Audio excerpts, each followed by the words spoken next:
दीवार पर टंगी सास।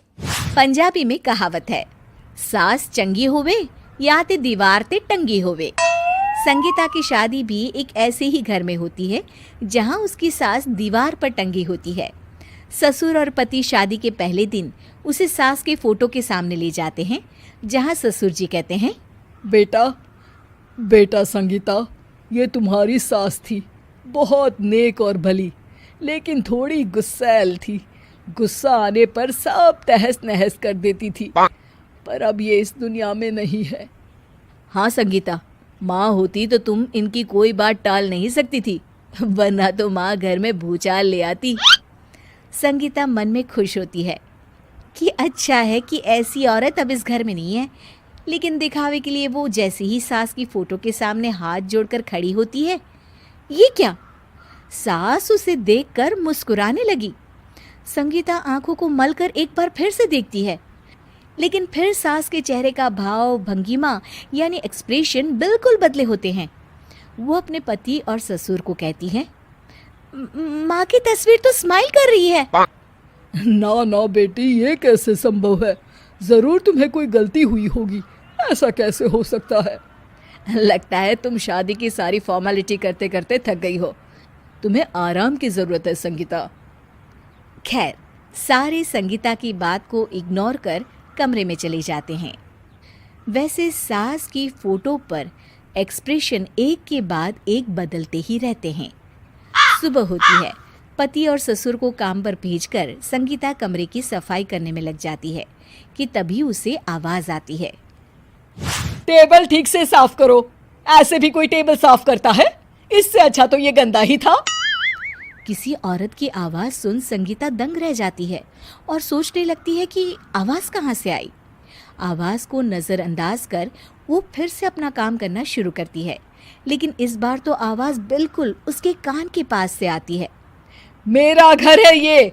जब तक मैं थी चमका कर रखती थी, हर एक चीज शीशे की तरह थी। तुम्हें तो ना सफाई आती है ना कुछ पता है। क्यों तुम्हें मेरे घर की जिम्मेदारी दे दी गई है? पता नहीं तुम में मेरे बेटे को क्या दिखाई दिया। मैं होती तो एक से बढ़कर एक लड़कियों की लाइन लगा देती।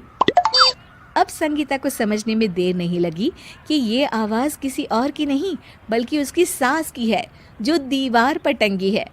वो उसके पास जाती है और कहती है, नमस्ते सासू माँ, मुझे तो कल ही लग रहा था कि दीवार में कुछ काला है। वो दीवार नहीं, दाल होती है पगली। सही पकड़े हैं सासू माँ। तो क्या हो गया आपको जो आप यहाँ भी चैन से नहीं बैठी हैं? सुना मैंने आपका व्यवहार काफी गुस्से वाला था। चुप रह तू, ज्यादा बकर बकर ना कर। घर का काम करना तो आता नहीं, आई है मुझसे बहस करने। हाँ देखिए सासू माँ, मैं आपसे साफ साफ कह देती हूँ, मुझसे पंगा लेने की कोशिश मत करिएगा। तभी पीछे से संगीता का पति आता है। अरे संगीता, किससे बात कर रही हो? कौन है वहाँ? संगीता की सास की फोटो फिर से पहले जैसी हो जाती है। आपकी माँ से कह रही थी कि मुझे काम करना आता। अरे संगीता, माना सास के ताने हर बहू को अच्छे लगते हैं, लेकिन यहाँ तो माँ है ही नहीं। तुम तो फोटो से ही तुम भी लाजवाब हो संगीता। किसी को विश्वास नहीं होता कि संगीता अपनी मरी हुई सास की फोटो से बात करती है। वहीं आए दिन संगीता की सास संगीता को किसी न किसी बात पर आते जाते ताने देती। संगीता को भी अब सास के तानों और उनसे बात करने की आदत हो गई।